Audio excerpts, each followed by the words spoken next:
On the latest episode of BCC The Other Side, we review the 2006 movie Sasquatch Meets Rear Window thriller Abominable. Jesus Christ, I destroyed that. That's what happens when you have it. You got it, though? All right, let's try that again. No, keep this in. Michael, go ahead. Hit me up. Okay. Hit me. On the latest episode of BCC The Other Side, we review the 2006 Sasquatch Meets Rear Window thriller Abominable. Sound weird? Yeah, it is. To subscribe to The Other Side, go to patreon.com/BigfootCollectorsClub. Nailed it.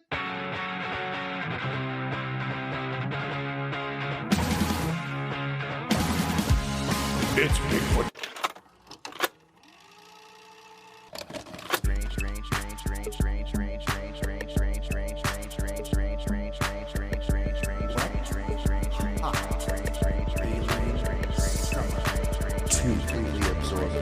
Bigfoot Collectors Club presents Red Hot Alien Summer 2 Summer Abduction.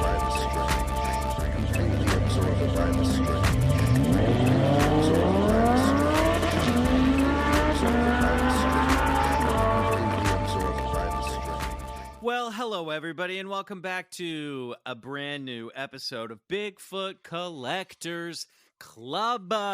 It's the show where we talk to amazing guests about their personal paranormal history and share stories of high strangeness. I am your host, Michael McMillan. With me is your other host, Bryce Johnson. And our super producer, Riley Bray. Woo! Woo! We'll give ourselves a round of applause. All right. You know what? I usually do that for the guests, but I'm going to do it for us this time. Why not? Why That's not? good. It's Wet Hot Alien Summer 2, Summer Abduction, all summer long here on BCC, and we're celebrating with stories of high strangeness of the UFO variety. But before we get into that, I want to ask these boys, you both were out of town this week doing a little summer vacationing and playing of your own. Yes. I went up to Shaver Lake doing a little scouting for the jet ski special. Yes. The water temperature is perfect. The lake is primed for jet skiing. What? How's that shrinkage going to be for Bryce? Are we talking body temp? Perfect. No, minimal shrinkage. We're talking bath. Not even worried about it, buddy. So we don't even worried. So should we cancel the fluffer or keep the fluffer? Oh, no. Keep the fluffer on. It's in the budget. My own fluffing. It's already in the budget. I do my own fluffing. When I was on stage doing Take Me Out, the play about ball players, and I had to appear nude along with the other castmates, right before I'd walk on stage, I'd just give a little jiggle side to side, get the blood flowing, and so I'm good. I know what to do. That's Meisner, right? That's Meisner. That's the Meisner dick wiggle. I think that's the Uta Hagen dick wiggle. I think that's actually Uta Hagen. Of course. Yeah. I get that confused sometimes. It's an easy mistake. Yeah. That's like the nude performer's equivalent of doing. Well, I guess it applies in both cases. Doing push-ups. Before That's right. That's exactly right. Such an actor move. You'll see it a lot. I'm not one of them because honestly, I'm going to show off anyway. But like just guys who drop and just start pumping push-ups right before their close-up or right before their big action scene. Yeah. You've been that guy, haven't you? Admit it. Yeah, I got to get that pump going, man. Yeah, absolutely. Oh, man. That would just make me a little sweaty. Fuck yeah. Because all that would accomplish. Yeah. If you want to call action and see me like wincing because my elbow was hyperextended. Owie.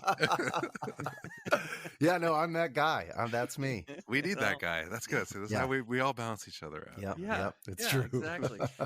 Bryce, you guys went on a vacation this past week. Where did you go? Did you go someplace cool? Yeah, I took the family up the coast of California on the scenic one route, and God, it was just fucking beautiful. Went up to Cambria and then up to Big Sur through the 17-mile drive where Pebble Beach is, Monterey, Santa Cruz, did the boardwalk and the games and the rides there. Ended it in San Francisco, going to Alcatraz. Made my son watch Escape from Alcatraz with Clint Eastwood. He really got into it. And awesome. Man, when we were there, it paid off. He's like, I cannot believe this is the same cell that Frank Morris escaped from. And man, it's so different than the movie. And I was like, I know. Proud. Yeah, I was so proud, man. Moment. We had a fucking blast. And you know what? It's like, so for those who don't live in California or Los Angeles for that matter, LA's been feeling really just sticky and not so great as of late. Just a lot of problems plaguing Los Angeles. And so you start to lose a little bit of love, but just getting on that road and seeing the beauty of California just reminded me, God, why I moved here in the first place. What a great state in the Union, and just proud again to be an Angelino, you know? Right on. That drive is one of the best drives in the U.S. It's incredible. I could not believe the beauty. Yeah. And then I was like, get off your fucking iPad. Look at the ocean. Just look at it. You missed the sea line. There was a sea line. I saw it, but you missed it because your head was buried in an iPad. They're looking I'm fine. at No, I'm fine, Don. I'm fine. Don, I'm fine. They're looking at pictures of sea lions on the iPad. Like animated sea lions. Yeah, like you can't get that mad rendered. at them. You know, you hit some paranormal hotspots. Big Sur, which we've done over on the other side. Yeah. Lots of ghost stories and weird happenings in Big Sur, including little shadow people that might push you off the edge of a cliff as you're hiking around. Little trickster spirits. And then up near Monterey, you have the giant watchers on the mountains up there. People see these giants wearing these like tall kind of like pilgrim hats looking out into the ocean around sunset. So trippy. And then Alcatraz ghosts, lots of ghosts in Alcatraz. Yeah, man, I loved it. I just was like, hey, bring it on, man. I've never been to Alcatraz. I lived up there for so long. Either. I never actually went out there. It's worth a trip. Yeah, 100%. It's a trip. You just like realize how much money they put into building this prison to hold just over 200 of the worst prisoners. It's like, you know, ferrying personnel back and forth, room and board. They had a staff, just like, and it's really it's just quaint. Quaint's not the right word. It's small. It's just fucking small, cozy. You know. And it's Cozy. like, man. And then when you realize how those three escaped, the Frank Morris and the Anglin brothers, you realize what an accomplishment that was, knowing that those guards were walking back on Broadway. They called it Broadway, where the line between the cells, and just, you know, watching the prisoners. It just must have taken so much fucking patience. I could have never pulled that off. I would have gave up a long time ago. Yeah, it should be like, if you can get out of Alcatraz, you're a free man, because like if you can beat the system, then you win. You know what I mean? Totally. But the exact true is opposite. They were on Interpol's list of most wanted for the remainder of their lives. It's still an open case. Isn't that basically the premise of The Running Man?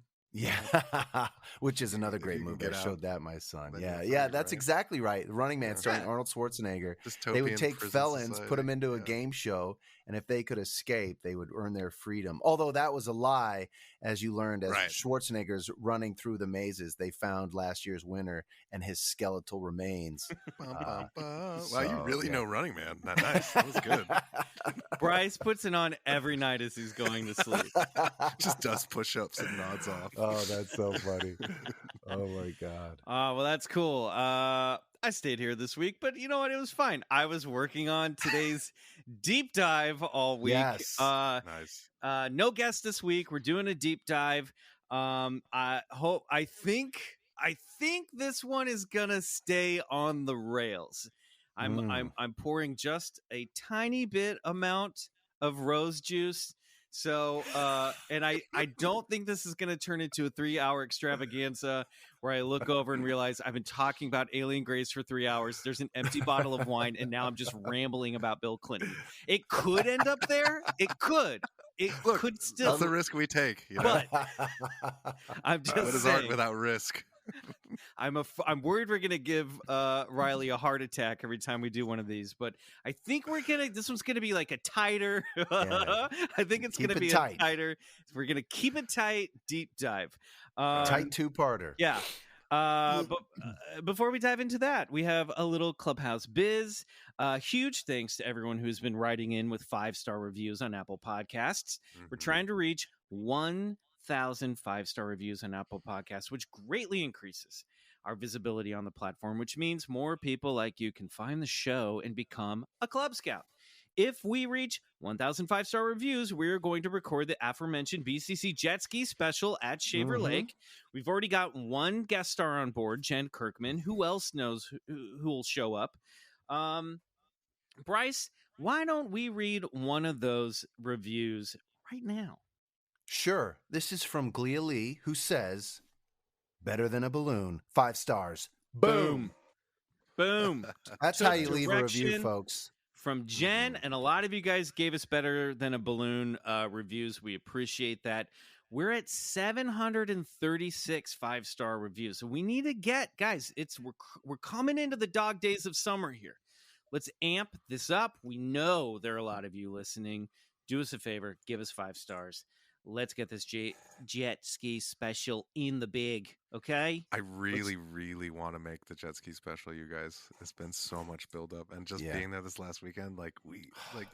We're gonna do it, Riley. Listening, people, make it happen. We're gonna do it. I believe. Believe. You have to believe in the jet ski. You can also support the show by becoming a monthly patron over at BCC The Other Side, patreon.com/BigfootCollectorsClub, where a $5 monthly pledge gets you 3 to 5 bonus episodes every month, plus access to our entire back catalog of over 150 bonus episodes. Wow. That is almost twice the amount of BCC waiting for you on the other side. Mm-hmm. That's an Elvis Presley B-side is what that is. Yes. We should just call it the Elvis B-side. And friendly reminder that if we do make that BCC Jet Ski special and we reach 1,000 patrons, we still have a ways to go, guys. Bryce will ride one of those jet skis naked, and we'll film it, and we'll put it up on the Patreon. Prostituting myself for the show. Let's do it. It's 2021. Sex work is positive, and everybody has an OnlyFans. Oh my God. Get with the times, Bryce. All right. Let's get into the meat of this episode. Riley, you better get that button ready because both Bryce and I have some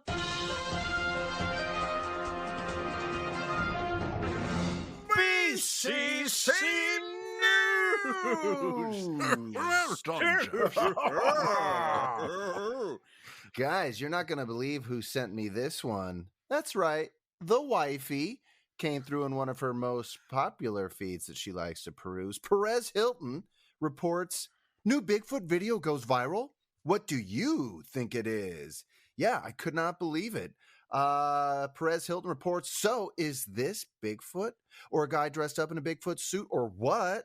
A Michigan kayaker claims to have captured a 4-second video of Sasquatch crossing the Cass River, a 61-mile-long river that runs from just south of Saginaw to the eastern part of the state. And while Bigfoot researchers and enthusiasts are hotly debating the video, it's not clear what exactly we're watching when we see it, so we need your help deciding what you think it is, of course. A man named Eddie V shared a picture and video with the Rocky Mountain Sasquatch Organization, and the group promptly posted the clip on YouTube last week explaining the situation. Eddie told the organization, my cousin was kayaking on the Cass River here in Michigan when he took this picture. Not sure what it is, but I have sent it to a few people to see what they say. Some say it's Bigfoot carrying a baby Bigfoot. Others say it's Bigfoot carrying a deer. So as you can see, whatever the thing is definitely appears to be wading across the water at just below waist height. And it does appear as though the unidentified creature is carrying something. Check it out. We will post that link in our show notes. Did you guys watch this fucking video? I did. I checked it out. Riley, right? did you get a chance? The one you texted, right? Yeah. What'd you think? Riley, you go first. Looks like a Bigfoot holding something. Yeah. I don't know. Right. If it's not a Bigfoot, then I want to think it's just a guy on mushrooms in a Bigfoot suit, just having the time of his life. Totally. You know? It could be that, right? There's no excluding that it could be, a hoax video. Some guy just dressing up in a Bigfoot suit and holding a stuffed animal or something. But man, I don't know. Michael, what'd you think? Yeah, I mean, I understand why people are looking at this as a Bigfoot video. I get it. It's tough. The problem is, once again, it's really hard to tell what we're looking at. Even in the video, they kind of break it down and slow it down. They're going a little too fast. Like, I need someone to get in there Patterson Gimlin style and really zoom in, really pump up the resolution on this and take a look. I mean, to me, in the frame, the first frame, the photo, I can see the shape of. Okay, so here's a couple things that I think I see in the video. If we're looking at Bigfoot, I think I see a conical head.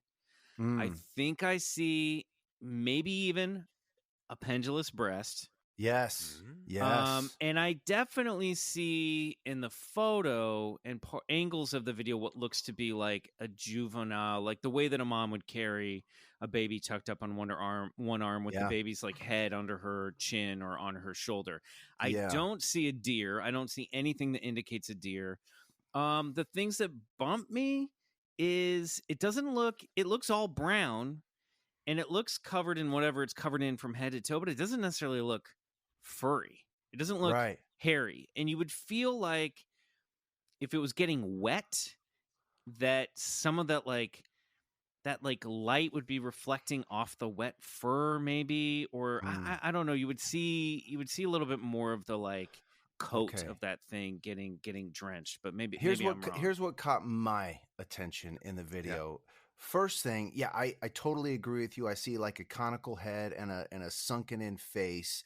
At first, I do see what looks like, maybe a baby Bigfoot that she's holding. But in a few seconds later, I paused it and I zoomed in, and it looks like it's carrying this dead deer with this head sunken over.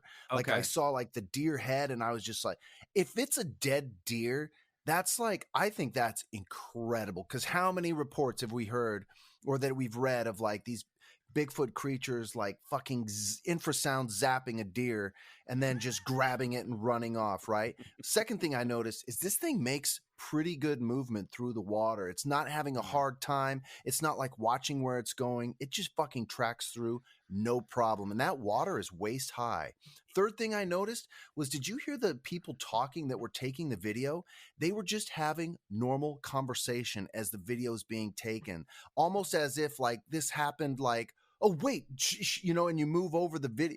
They're still on their regular conversation. In other words, it doesn't appear to be staged whatsoever. And if it was, then man, fucking 5-star to them, because that's how you convince me. Yeah, they're not acting along with the scenario. They're not acting along with the scenario.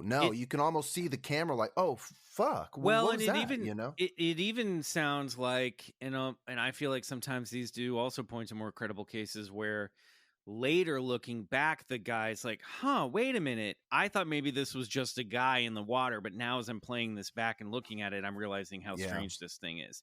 Yeah. But I don't know, because they're also like where the elbow looks like it's folded. It almost looks like fabric is folded, like a suit, like a jacket.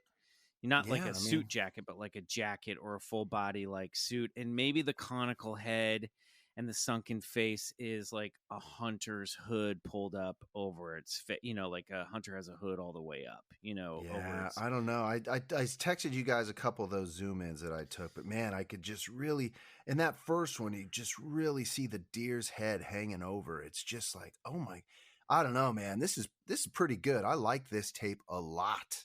Great.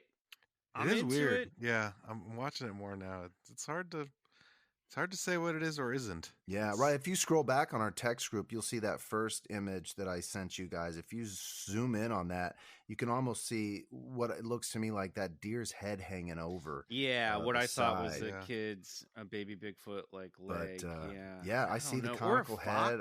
It could be a fox, actually. Yeah, I don't know, man. It creepy. Might be more of a fox or a coyote, actually.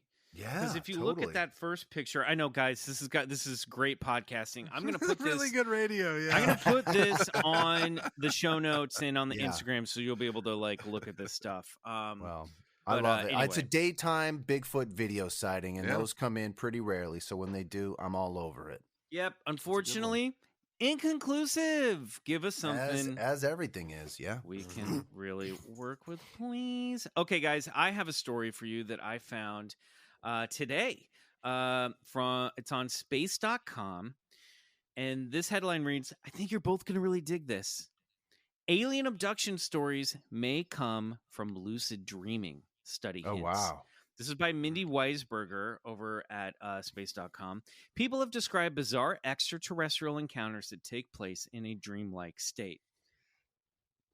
The article reads, lucid dreaming, in which people are partially aware and can control their dreams during sleep, could explain so-called alien abduction stories, a study suggests. Claims of such abductions date back to the 19th century. The circumstances of kidnappings often sound dreamlike and trigger feelings of terror and paralysis. Certain dream states are also known to produce such feelings, leading Russian researchers to wonder if dream experiments could provide clues about alleged extraterrestrial experiences. The scientists prompt lucid dreamers to dream about encounters with aliens or unidentified flying objects and found that a number of sleepers reported dreams that resembled actual descriptions of alleged alien abductions. During lucid dreams, sleepers are aware that they are dreaming and can use that awareness to manipulate what happens in the dream. Now, we know all of this stuff. Recently, researchers with the Phase Research Center, PRC, a private facility in Moscow that researches lucid dreaming, conducted experiments with 152 adults who self-identified as lucid dreamers, instructing them to find or summon aliens or UFOs during a lucid dream. The scientists reported July 2nd in the International Journal of Dream Research. The researchers found that 114 of the participants reported dreaming about having some type of successful interaction with an extraterrestrial. Of those, about 61% described meeting aliens that resembled extraterrestrials from science fiction novels and films, while 19% met aliens that looked like ordinary people, according to the study. All right, I'm going to keep going here because this gets kind of interesting. One female participant spoke of seeing... I would have bowed out right there. That would have been my cue. No, not yet, because here we go. One female participant spoke of seeing little men with blue skin, oversized heads, and huge bulging eyes, the study authors reported. When the aliens invited her onto their spaceship, she says, I was blinded by a very bright light, like from a searchlight. My vision was gone, and I felt dizzy and light. Another participant said that he dreamed he was lying in his bed when he felt as though he were being dragged somewhere, ending up in a room with a white silhouette and that reached into his chest and started doing something inside of him with tools. Weird. So these encounters go on and the speculation goes on, but I mean, I think this is kind of cool because the thing that's really been coming up this summer, especially with the Del Coronado stuff, is how dreamlike these alien abduction experiences are. And I'm not saying that the alien abduction is just a dream. I'm saying that maybe this is evidence that the gateway to these extraterrestrial entities is through that dreamlike consciousness. You know what I mean? That maybe that altered state is what allows us and them to slip in and out of our reality. Maybe. Wow. And I'm looking at the article and I went all the way to the end like I never do. But here, Michael Raduga, the head of the PRC research, who's the founder, said, for these unknowing dreamers, abductions are real. Raduga told Live Science in an email, they just don't know how to explain it. Yeah, it does seem, it's so strange, right? But as you'll hear more from our story tonight, where does the dreamlike scenario of abduction start to take place, and where does it become a very physical, real thing in our 3D world with other people seeing it and all that shit? Well, right, of course, yes. Because this isn't shared to just the dreamer or the experiencer. But it is also the thing that I love about this is this also feels like an occult ritual. It's a practice. Right. It's like I'm intentionally going to summon an extraterrestrial tonight and see what happens. Right. You totally. know?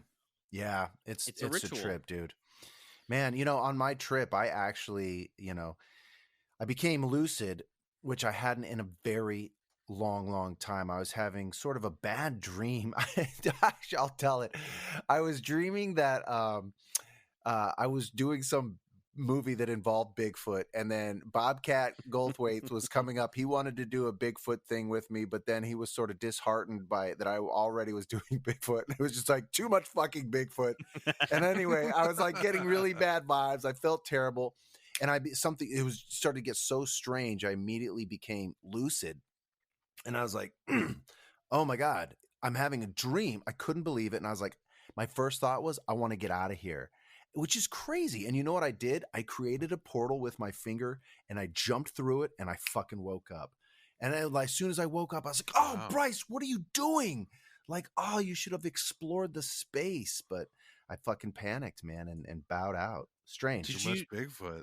Too much fucking Bigfoot for old Bryce Johnson. Which Dude, is saying a lot. you should have, what you should have done was drawn a portal with your finger and then summoned Bigfoot out of the portal. Yeah, no, I fucked up. I Talk fucked to up bad, Bigfoot. man.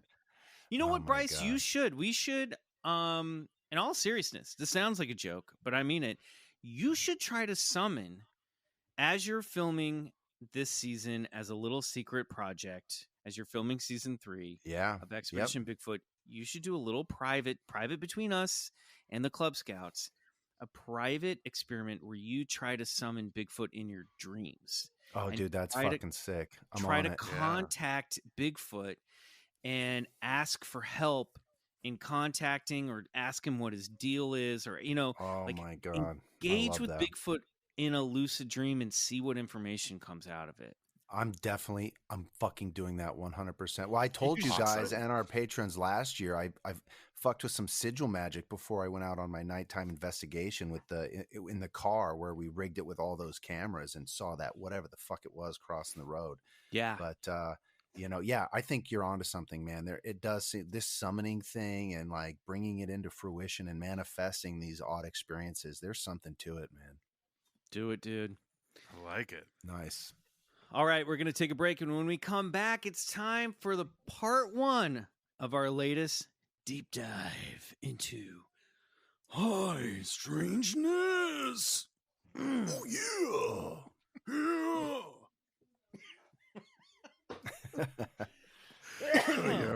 You're having a stroke there. Yeah. Anytime I try to do Macho Man, I start coughing.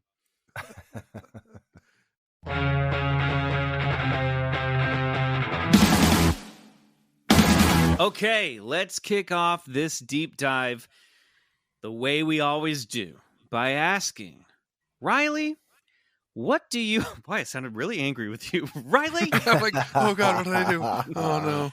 Explain yourself, Riley. I'm in trouble, man. Riley. Riley, what do you know about the Travis Walton abduction case? This is what Fire in the Sky is based on? Yes. That's right. Okay. I've seen Fire in the Sky. It scared the shit out of me. And then I saw it again, and it scared me again. Good. So it holds up. He was working on a lumber crew, I want to say, right? Yeah. Please. I'm just Mm-hmm. embarrassed. Yeah. No, Not you're remembering the plot.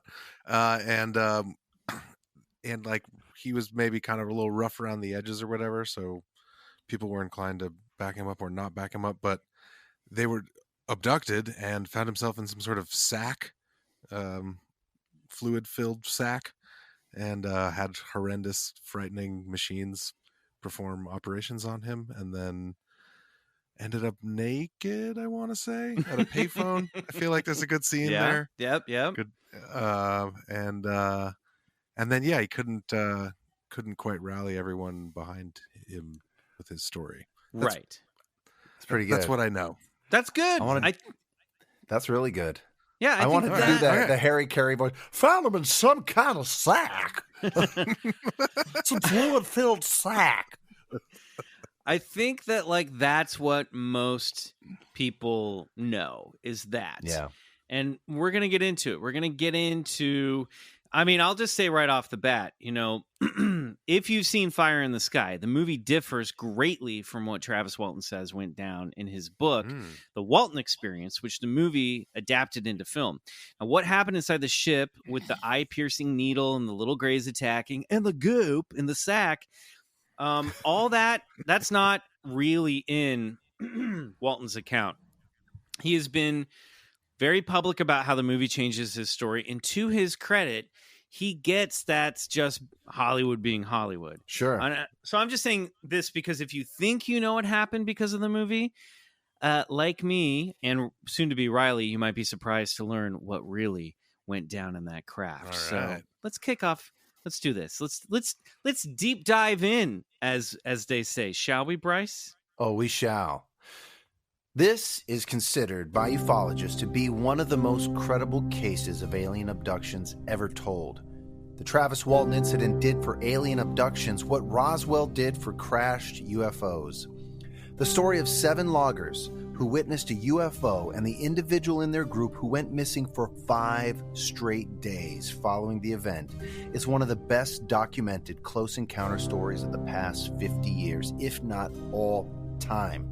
With multiple witnesses and a plethora of testifiable evidence, it stands as a true testament that the abduction phenomena is more than just some type of hallucinogenic trauma or PTSD dream scenario, but it hints at the very distinct possibility that little green men or blue men are taking us aboard their spacecraft. And don't forget the grays. That's right. Blue and green make gray. It's like the old Ziploc ad. Boy, that's a real dated reference. That's amazing. That's like mid-'80s. However, the case hasn't avoided controversy. In the years following the incident, a campaign to debunk the entire event as a hoax, mostly led by a man named Philip J. Klass, possibly working in secret with the NSA, plagued Travis Walton and the 6 other men who allegedly witnessed his abduction. Now, over the next 2 episodes, we're going to take a close look at the case, its players, and the aftermath, and learn about the true story behind the abduction event that became widely known as the basis for the 1993 film Fire in the Sky. This is The Abduction of Travis Walton, Part 1. We didn't start the fire. It all began... Sorry. No, that needed to happen. I was like, I have to get that out now. That's you did going it. to be in my head. Honestly, when I was writing this, I thought, I hope we hear that in keyboards. So maybe add that part right here. All right. It all began on a Wednesday, just like today, if you're listening on the day this episode drops. It was Wednesday, November 5th, 1975, near Snowflake, Arizona, a small southwest town in east central Arizona. A crew of 7 loggers had been working the Turkey Springs tree thinning contract in Apache Sitgreaves National Forest. The sun had just set, and the men packed up their gear, threw it into the truck, and piled in their boss's Mike Rogers pickup, an old 1965 International. Wow. Head back down to Snowflake. This is like one of those classic. I had to Google what an International was because I don't think we have that car company anymore. Yep. This is it's like a beauty when you truck. Yeah, if you imagine like a classic, beautiful, like baby blue pickup truck, that's what he was. That's what Mike Rogers, the crew boss, was driving. Yeah. And it was old, it's like 10 years old for then. And half the part of hearing these guys tell this story is just them talking about how old and rickety this truck was. Like that's really it's a lumberman's truck. It's a man's truck. So aside from Mike, the other men in the crew were Kenneth Peterson, John Goulet, Dwayne Smith, Alan Dallas, also known as the hothead of the group, Steve Pierce, the youngest guy working there. He was 17. He lied that he was of age to get this job, and he wasn't. That's right. And then finally, a man by the name of Travis Walton, who was age 22. The men had spent the day thinning trees in the forest to encourage growth, part of a contract they'd been working on for weeks. According to the National Park's website, the Apache Sitgreaves, administered as one national forest, encompasses over 2 million acres of magnificent mountain country in east central Arizona. The region isn't too far south from one of my personal favorite roadside attractions, Meteor Crater Natural Landmark, the location of an extraterrestrial visitation in the form of a meteor crash some 50,000 years ago. If you're ever driving on 40 across Arizona, I suggest you pull over and take a look at it. It's pretty cool. Yeah, I mean, I think a lot of people think of Arizona and they don't think, they just think, long plains, but there is this incredible mountain country, like you said, in the east central Arizona. And it's no stranger to high strangeness. That area in the Sitgreaves is also home to the Mogollon Ridge, which is home of the legendary Mogollon Monster, which is a Bigfoot-like creature that likes to wield a club that we covered back in Bigfoot Collectors Club episode number 131 with special guest Travis McElroy. Now, the job site was roughly 40 minutes from town, and the small logging crew would travel to and from the site. All 7 men squeezed together in this kick-ass truck. The 3 non-smokers up front and the 4 smokers wedged shoulder to shoulder in the back seat. Travis Walton rode shotgun, preferring that crisp mountain air over the dull fog of a Marlboro Red.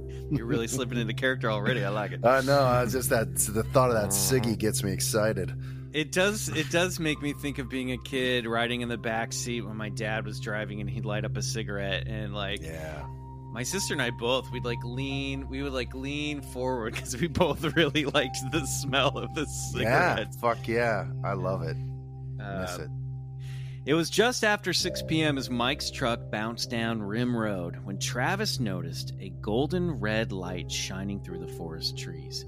At first, Travis thought it was just the sun setting, but he realized, wait a minute, the sun already set back when we were still on the work site. And one by one, the voices in the truck trickled off into silence as the other men noticed a strange light through the trees.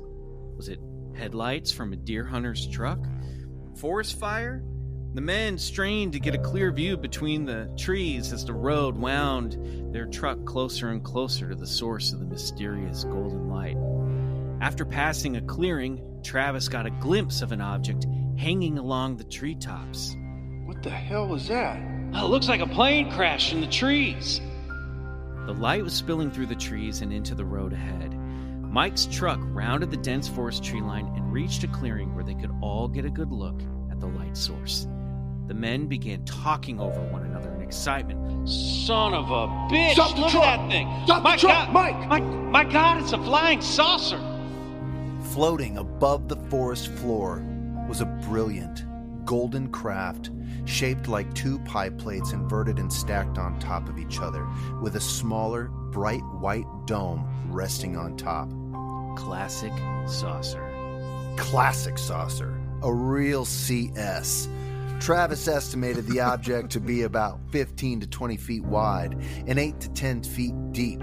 There were silver lines cutting the rim of the craft, giving off the impression of paneling, but no other hatches, antennas, wings, or protrusions were present. The craft hung there silently, motionless, hovering below the tree line, illuminating the clearing with an unearthly yellow glow. The light seemed to give off the luster of metal still hot from the flames of a blacksmith's forge. As terrifying as the sight was, especially considering what would happen next, the men all recall how sleek and beautiful the craft was. It was a truly majestic image to behold. Travis was so excited by the encounter that he hopped out of the truck to get a closer look. As he approached the golden craft, he could hear a high-pitched, pulsing, beeping sound that intermixed with various other tones and vibrations. The vehicle seemed to emit sounds that were beyond the audible spectrum of the human ear. Low notes, high notes that vibrated through Travis's ears and came up through the tires of the truck, vibrating the steering wheel in Mike's ever-tightening grip. We thought you'd like this part, Riley, because they really get into talking and all the stuff that came up about how there was clearly that this thing was emitting sound beyond the audible spectrum, and they talked about how they could all feel the notes that they couldn't hear running through their bodies. Yeah. How many times do we hear about these encounters of high strangeness, whether they're alien abductions or before you see a Bigfoot or whatever? It's like the sound just gets turned down like a volume knob and something replaces it, like a high-pitched or like a buzzing feeling, or just like, it's like they're taking the air out of the fucking room, or in this case, the forest.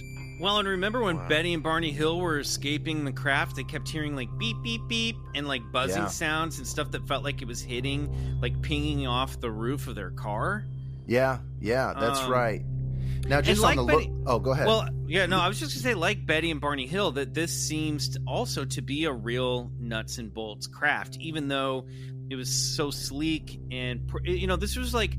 They really described this thing as being like just beautiful, beautiful craft, but it has a physical shape to it.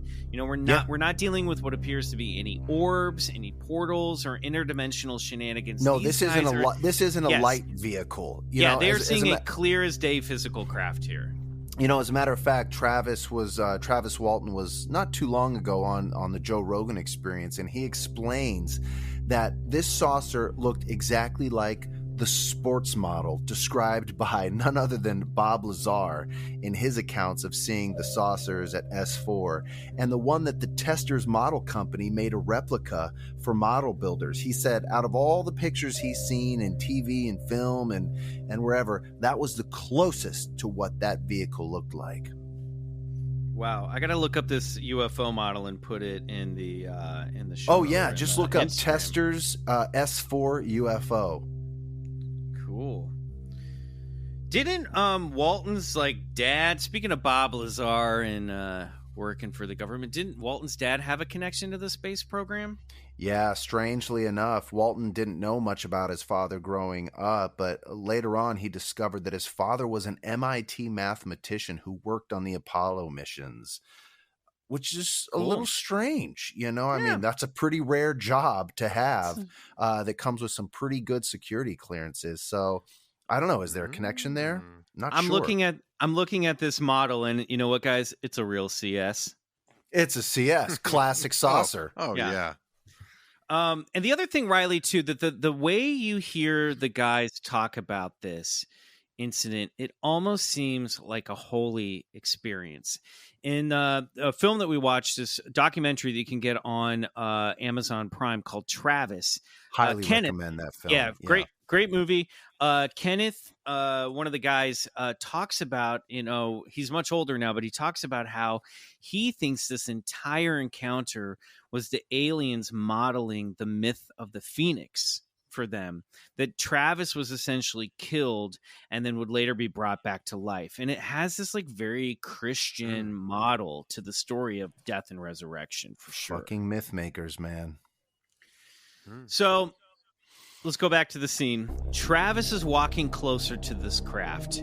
And remember, it's just resting there in the air. It's not even moving. Travis said it looked dead in the air. And I think that's kind of creepy, just this idea of just this craft not spinning, not swirling, not bobbling. It's like 10 15 feet off the ground. That's how close it was to these guys. Yep.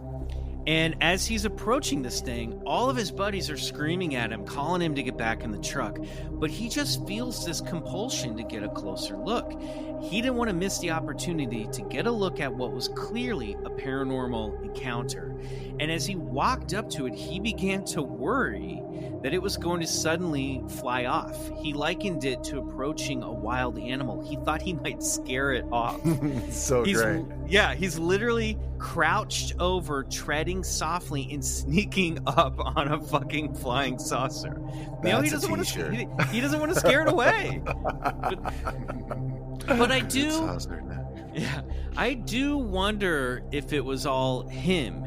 I wonder if he was being beckoned, which is something that always happens in vampire movies. Vampires are always glamoring their victims and enticing their prey with the power of hypnotism. And I feel like we see that in a lot of UFO abduction cases. There always seems to be the experiencer that wants to run up to the object, that feels compelled to get close.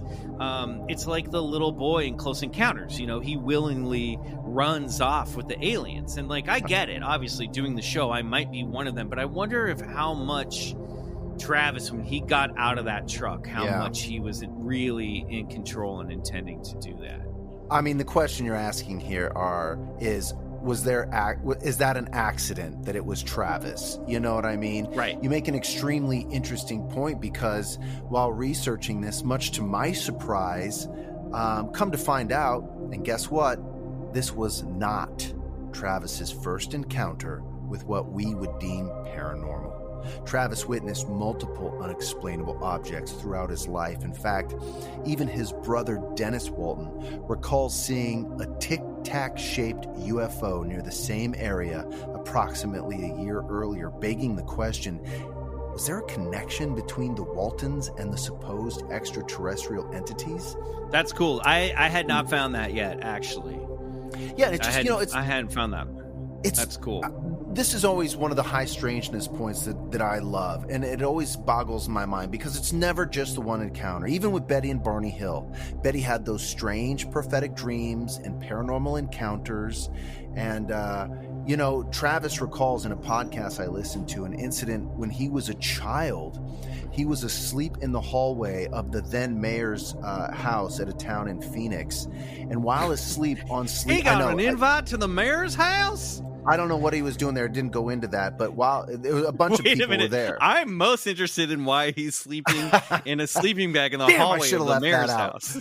Well, anyway, while asleep on his sleeping bag in the hallway during a summer in Phoenix, he recalls something was lifting his feet.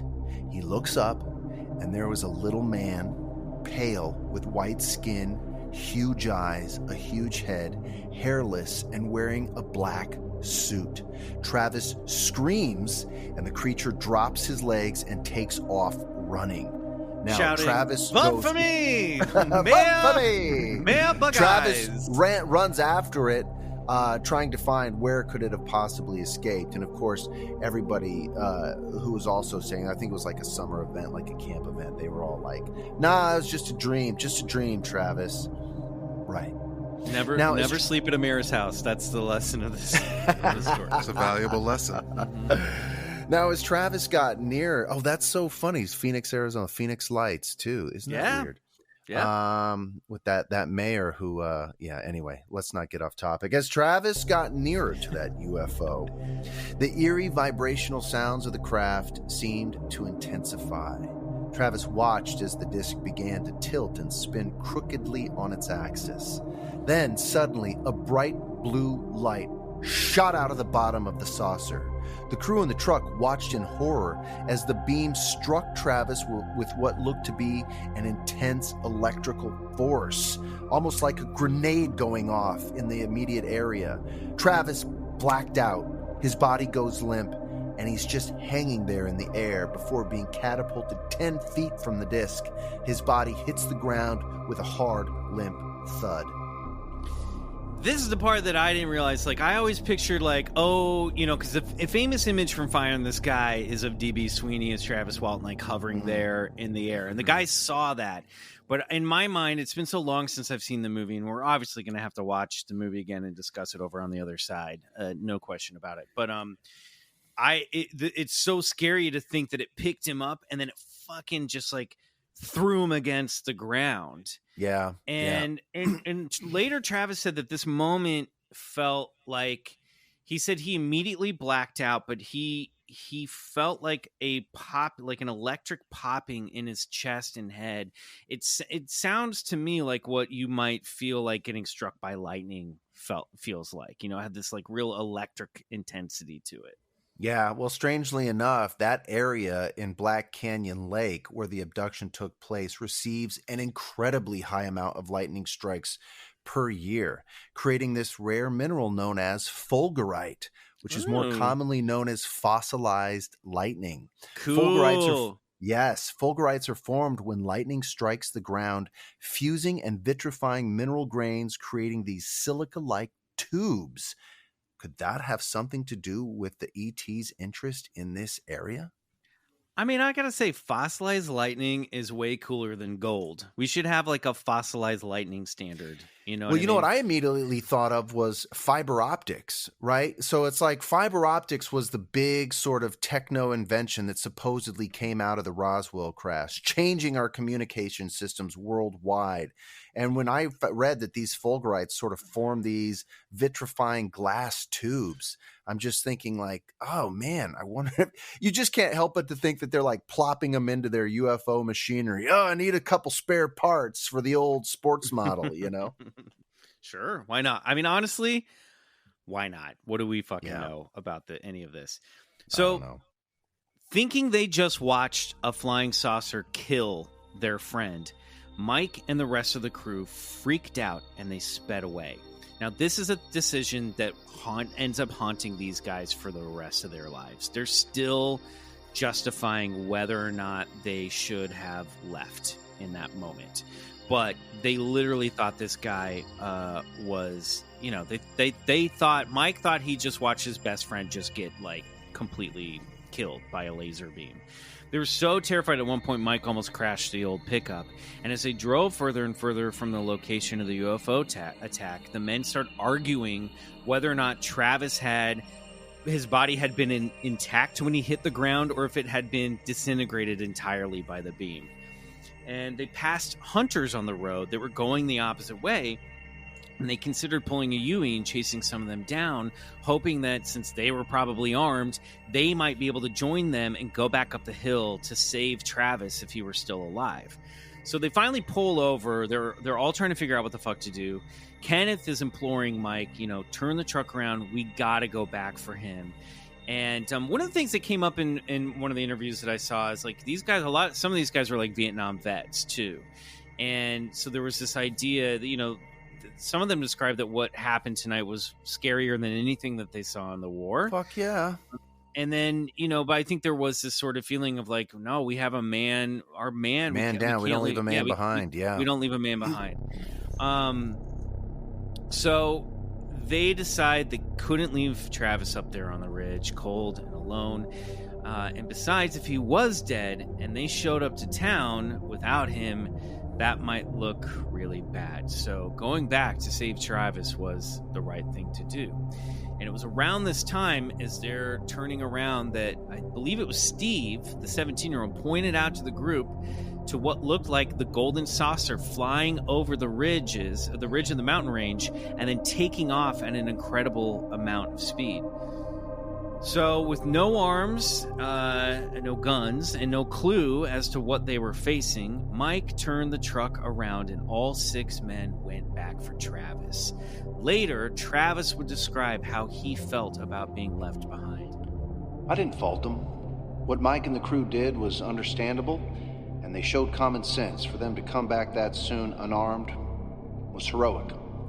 And these guys were just as scared of finding Travis's charred body as they were facing the UFO again, Fuck yeah, these guys, they're just like regular, you watch in the documentary, these guys remind me of my uncle, you know what I mean? They're just like good guys, you know what I mean? Like, and this is something that was really, extraordinary that happened to them, I don't know. They are very relatable. When you see them talk about this stuff, you're like, yeah, I believe these guys believe in what they're talking about. And you really get an impression that they did not want this fucking thing to happen to them. Yeah, dude, listen, it's like guys like that, hardworking blue collar men, loggers, and even like the criminals at like, Alcatraz Island, because I heard the audio tour is like. I like the sprinkling of Alcatraz creeping its way into the story. They don't falsify shit, right? It's like their word is all that they have, and so they give it. And when they give it, that's the testament of what took place, right? And they're not there to like make shit up or like, you know what I mean? You just have the feeling from these guys, especially when they're speaking in that movie Travis, that what they saw and what they experienced is fucking truth with a capital T. I do think at least Alan Dennis was a little bit of a shithead, because Travis talks about in his book about how he purposely cut trees that would almost fall on Travis when they were out there like logging. Yeah, that's in the movie. Yeah. Oh yeah. So a couple of them, I mean, like these guys also, as we're going to see, like, yes, I do think that they were. I all think their hearts, especially like Mike and John and Ken. I think Ken might be one of my favorites. Like their hearts are all, and Travis obviously, and Steve too. I think they're. I'm just excluding Alan. Sorry, Alan. No, but I really do think all of them, their hearts are in the right place. But they did have a reputation. I mean, these guys are young. These guys are like young blue collar loggers. They're kind of like fuck ups a little bit. We're going to talk about this a little bit later. But it's important to remember too that they were friends. Not all of them got along famously, like Alan and Travis, and that's going to be important when those skeptics try to convince you that nope, they all went in on this together as a hoax. Like no. If you fucking hate Travis, there's no way you're going to fucking hoax that he was abducted by a UFO and go back into town with a fucking missing person. No. I don't think so. No. Back up on that ridge. Dumb story. Yeah. Back up on the ridge, the truck returned to the scene of the crime, and the men got out of the truck and started looking and shouting for Travis. Travis, however, was nowhere to be seen, and wherever he went, he left no tracks or trace to help find him. It was then that Mike and the others experienced a stark realization that their friend and co-worker, Travis, was really gone, and they'd left him there. Mike dropped to his knees and started sobbing. And after a few torturous minutes, Mike, Ken, John, Dwayne, Alan, and Steve headed back to civilization, wondering just what in the hell they were gonna do. A debate began as to whether or not to call the police. I mean, after all, a fucking UFO had just zapped their buddy in the middle of a forest, and he was now missing. What cop in their right mind is gonna believe that story? Not to mention, a few of the men had run-ins with the law before, including Alan, who just that morning had an altercation with Travis over a woman. Panic ensued among the men. They agreed they would contact the sheriff's department, but leave out a crucial detail of the missing persons report. You know what that detail was? Yeah, you guessed it. The part about the UFO! Ken got out of the truck, called the sheriff's station, simply stating, "One of our crew members is missing." So Deputy Sheriff Chuck Ellison received the call that Ken placed at a phone booth and forwarded the message to Sheriff Gillespie, who must have been like, what the fuck are these guys talking about? Wednesdays. So, yeah, he sent Ellison down to the phone booth to talk to the guys. Now, keeping a lid on the UFO proved to be impossible. Ellison listened intently as the men all tried to talk over each other to tell the story. As the tale came tumbling out, the lawman used an old trick to deduce the truth behind the situation: his nose. He quietly sniffed the men for marijuana and booze.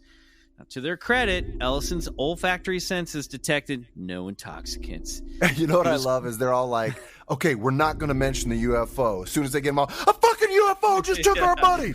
Lights, beams, straight up into the sky. So he was clearly skeptical, but he could see that the men were terrified and amped up, and Travis wasn't with them. And he was thinking, maybe an argument took place. Maybe these guys got in a fight and they accidentally killed Travis. Who knows? The next morning, Sheriff Gillespie launched a 60-person manhunt for Travis up in the location where the men saw the craft. The crew were split into two groups, monitored, and I'm talking about the 7 guys, or the 6 guys, monitored by Deputy Ellison and Deputy Sheriff Ken Copeland. The whole time the deputies were telling their respective groups, if you just tell us where the body is, this will end a lot faster. Scouring the area on foot and from the air in helicopter, doubling back and forth in a grid formation a mile or two at a time, the search failed to find any single trace evidence of Travis or his dead body. In fact, the hounds that the law enforcement brought with them on the search picked up Travis's scent in the spot where the truck had stopped on November 5th, and the trail led the dogs to the area where Travis got zapped. And there, the trail went cold.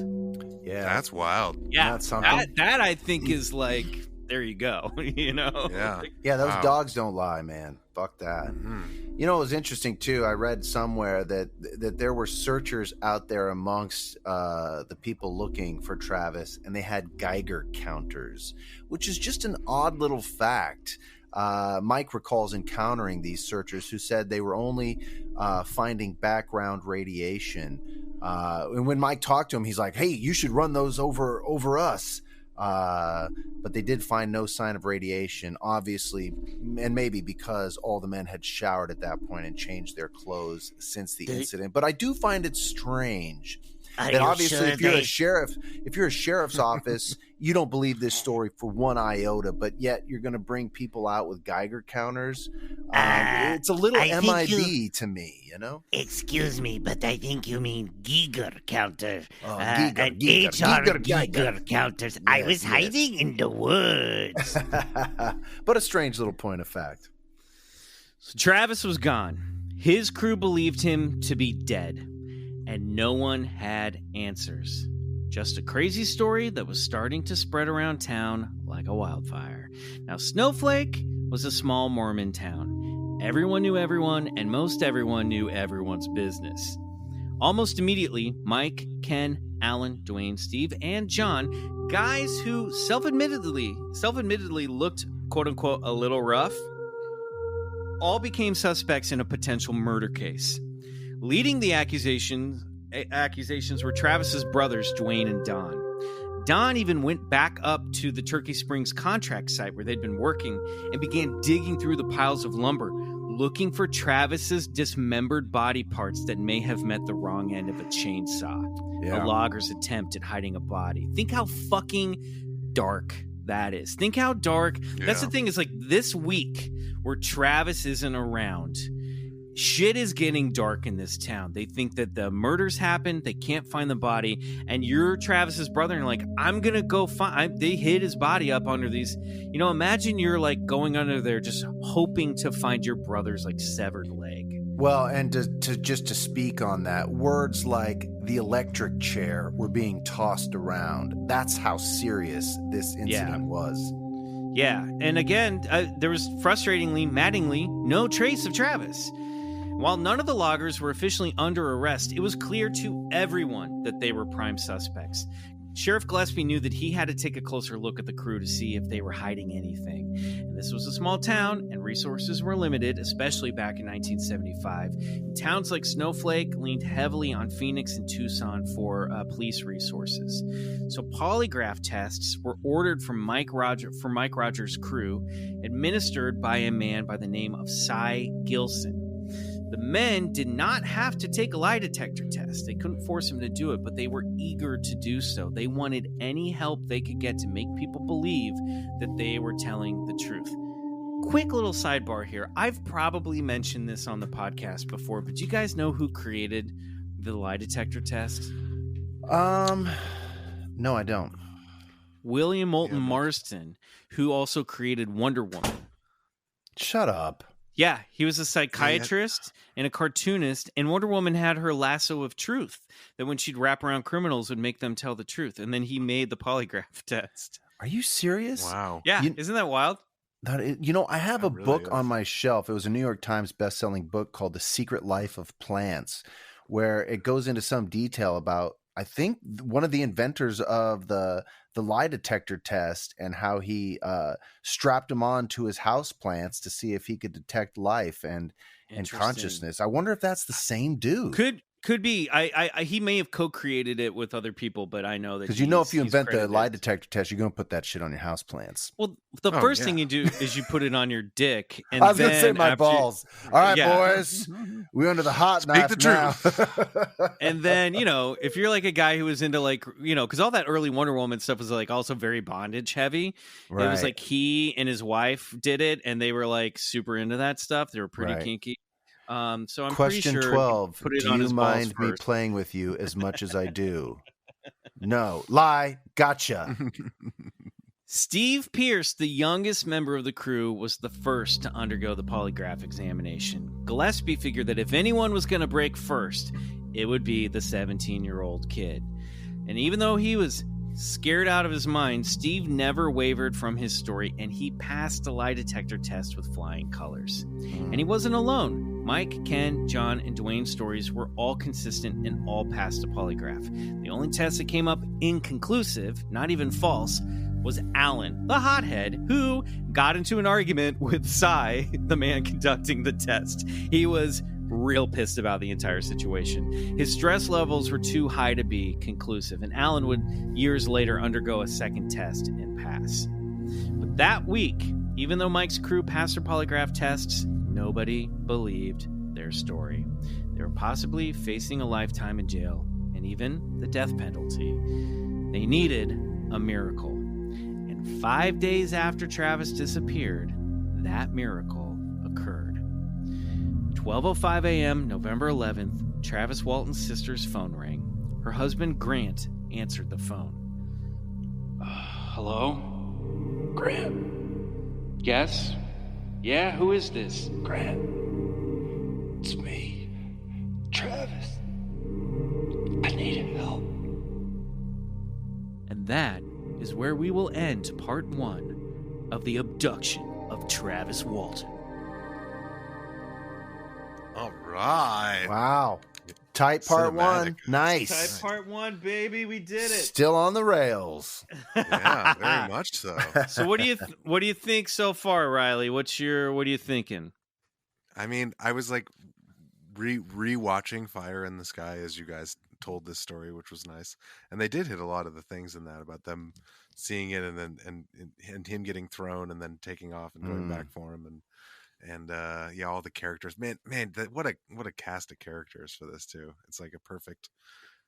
You can't write this better. Yeah. Really. Yeah. Yeah. It's like take the worst possible, most unbelievable thing and give it to these guys as the most heightened problem for them to be involved with. Right. Yeah, exactly. You know, like it's really it's quite a story, just the whole surrounding thing and Just the stakes of it all. Dude, the stakes, the fucking stakes. I've heard Travis Walton discuss that, you know, at that time, if you had 6 witnesses to a murder, that would be all you would need to give someone the death penalty.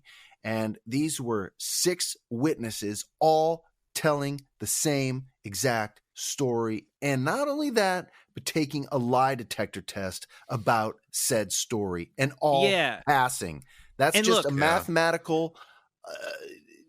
the odds are incalculable. Well, that they actually all beat a lie detector test. Well, like it's actually that. not. It's actually not incalculable.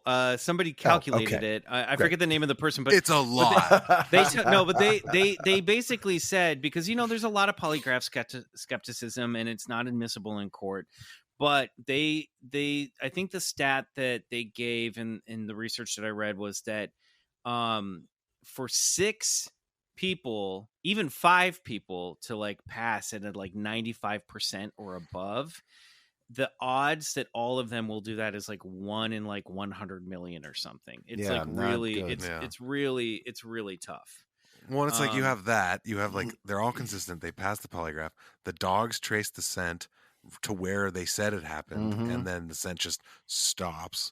And then, as we'll hear, I'm sure, Travis comes back and his story backs up what these guys have been saying the whole time. It's like something happened. Oh my like, God.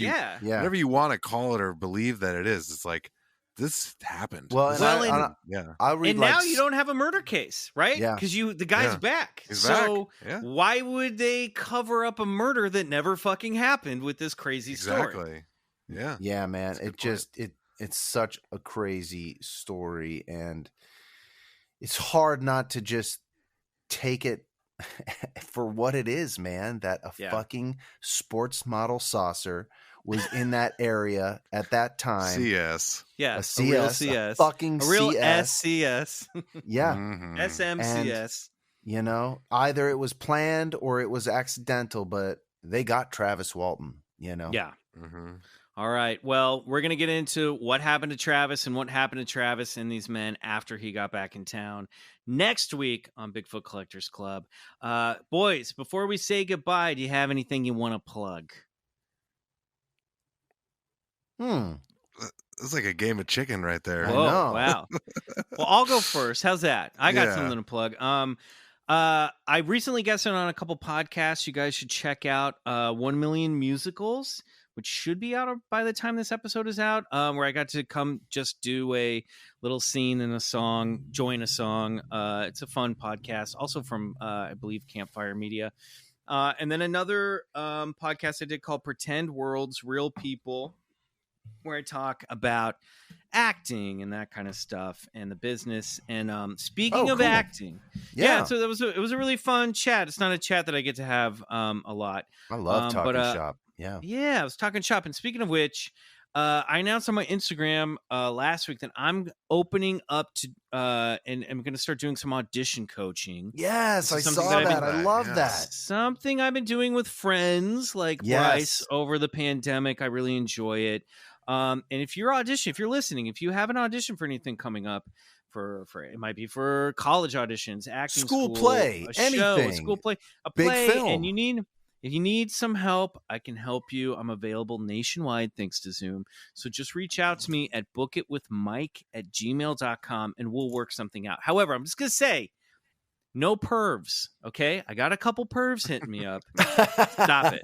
You perv Knock on it me. off. Knock You it off, you perv. pervs. You perv on me. You are banished. You are blocked and you are banished. Damn. So serious inquiries only. Okay. Hey, I can- Sorry, Bryce. Yeah, damn. Look, I can vouch 100% for Mike. I've gone over lots of my auditions with him, and he fucking has such a keen eye for what's taking place in a scene, how to approach it, and he's just wonderful at it. So highly recommend if you're into that. Mm-hmm. I can also second that. I've somewhat bumbled my way through commercial acting auditions and really truly have no idea what I'm doing. And Michael has helped me to not know what I'm doing and sort of actually know what I'm doing. By the way, you're a natural. Come on, you're a natural. Thanks, Everybody man. knows. Well, but seriously, the camera loves you, Riley. Oh, that's Well, very there- sweet. well, there But you seriously, go. I mean, yeah, it's I really think you have a real knack for teaching, and Oh, well, thank you. it's a really nerve-wracking process auditioning, and it's nice to just talk to someone who's landed a bunch of roles and knows what they're doing. Yeah. So that's yeah, it, man. We great. plug you. All right, fair Mhm. enough. All right, great. Thanks, guys. Appreciate it, and thank you for the kind words. All right, everybody. We'll be back next week with Travis Walton Part 2. Until then, good night. And go get regressed. Travis? Trav, you out there, bud? Travis, come on, Big G. Come on. Hey, Big T! You hit me 2 times. You got us good. Damn, he ain't Look nowhere at to be seen. That's a CS if I ever saw one. Hey, does that smell like burnt chicken, y'all?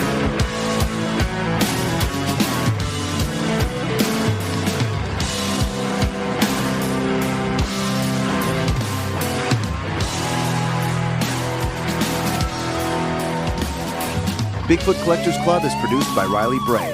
Our theme song is Come Alone by Suneaters, courtesy of Lotuspool Records. If you like the show, please rate and review us on Apple Podcasts. It really helps get the podcast to more listeners. To support the show, check out our Patreon page at patreon.com/Bigfoot Collectors Club and unlock multiple reward episodes every month.